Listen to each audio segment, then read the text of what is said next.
I've been to Costco before, and I'm already not loving what I'm seeing in the fish section.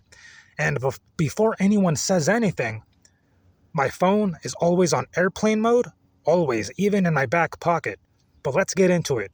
Because even if you don't understand what's going on with salmon in Costco, you're going to buy the wrong fish, overpay for lower quality protein, and potentially load up on antibiotics, dyes, PFAs, and heavy metals without realizing it. And I know that this might get reactions, but we're going to break it down scientifically, food chemistry, environmental exposure, and even how this ties into cancer biology and immune signaling pathways. So, two types of salmon. There are basically two categories here. Atlantic salmon, most common. Anytime you see Atlantic salmon, understand this. There is essentially no wild Atlantic salmon in commercial markets. If it says Atlantic salmon, it is farm raised. And yes, labels often include color added, farm raised, because farm salmon doesn't naturally get its color from diet. Now onto the biochemistry of color, astaxanthin versus feed pigments. Wild salmon gets its color from eating krill. Krill contains astaxanthin, which is a carotenoid antioxidant. This is important because astaxanthin acts as a lipid antioxidant, reduces oxidative stress, and supports mitochondrial membrane stability. Wild species differences. Sockeye salmon, highest astaxanthin, which is a deep red orange. Coho salmon, moderate pigment and is orange. And then king salmon, sometimes pale, enzyme reduces astaxanthin metabolism. Farm salmon doesn't eat krill, gets synthetic astaxanthin or beta carotene in feed. So instead of nutrient-derived pigmentation, you're seeing manufactured coloration. Now let's connect cancer biology and immune evasion. When diet lacks real antioxidant sources like astaxanthin, reactive oxygen species or ROS increases.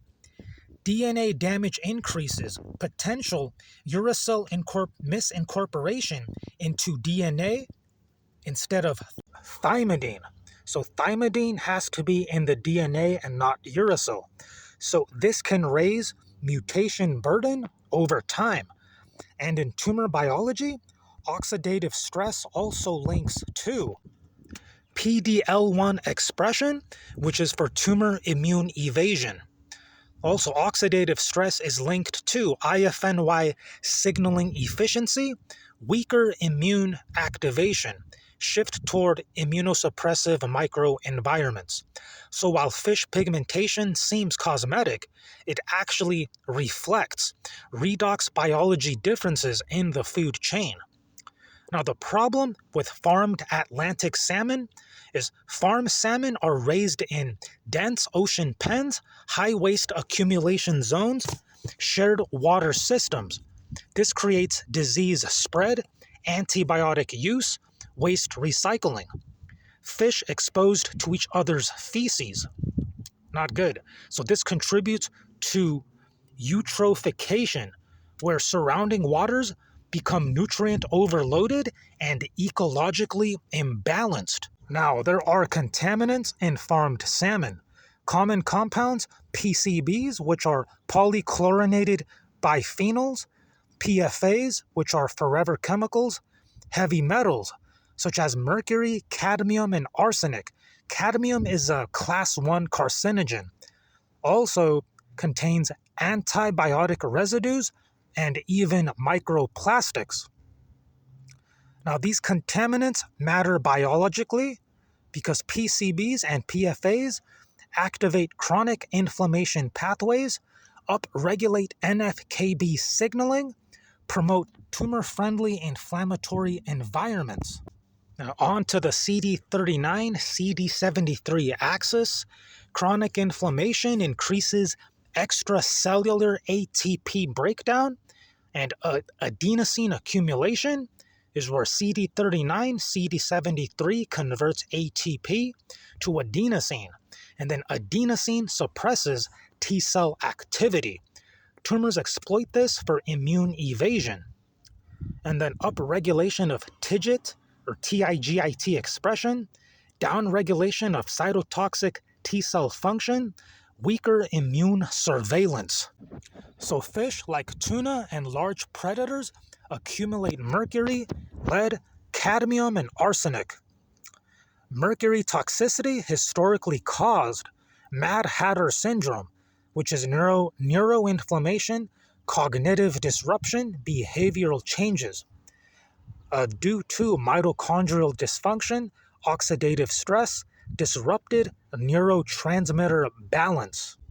Heavy metals induce DNA damage, interfere with DNA repair enzymes, increase oxidative stress load.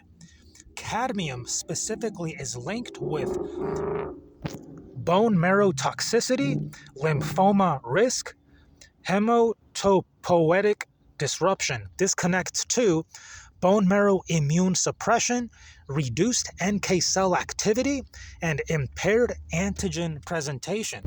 Now, some ways I've found that could reduce cadmium is a papaya. There's some compounds and enzymes in papaya that could help reduce cadmium. Also, zinc. Zinc also binds to cadmium. Oysters have a high level of zinc. Pumpkin seeds also have zinc. On to ahi tuna coloring. Some ahi tuna has gray-brown sections removed, is treated with carbon monoxide gas, then artificially stabilized red color. This creates fresh-looking fish that is chemically altered in appearance. Carbon monoxide exposure at low levels alters myoglobin oxidation state, masks degradation. This is not metabolic benefit, just visual manipulation. Now, part 5, microplastics, which are found in bottled water, fish tissue, human organs such as brain, testes, and ovaries. Microplastics may trigger chronic inflammation, activate mast cells, leading to histamine release, disrupt endocrine signaling. Mast cell activation leads to histamine cascade, increases vascular permeability, promotes inflammatory tumor microenvironments. Part 6, tumor biology links. Here's how these exposures tie into cancer signaling. CD44 plus platelet cloaking. Tumors can bind platelets through CD44 interactions, and with these platelets, hide from immune detection. Also, extravasation pathways, ICAM, VCAM, selectins, and integrins, these help tumor cells exit bloodstream and invade tissue. Now on to farming variability.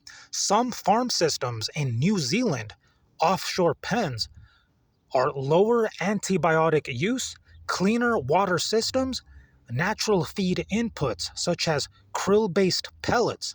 So there are tiers. Industrial farmed salmon, which is the worst, improved offshore farming, better, and wild salmon, seasonal best biologically. So key takeaways from professional fish sourcing: wild salmon is seasonal, spring to summer. Most fresh wild is actually frozen, then thawed. Flash freezing preserves structure better than slow freezing, and then farm salmon is more consistent but lower variability nutrition. So the real issue isn't just salmon versus beef, it's how the food is raised, what contaminants accumulate, and how those exposures interact with immune signaling, inflammation, and long-term cellular stress biology. And most people never connect food labeling to actual cancer immunology pathways, but it all connects at the cellular level. As always, I'll see you in the next video.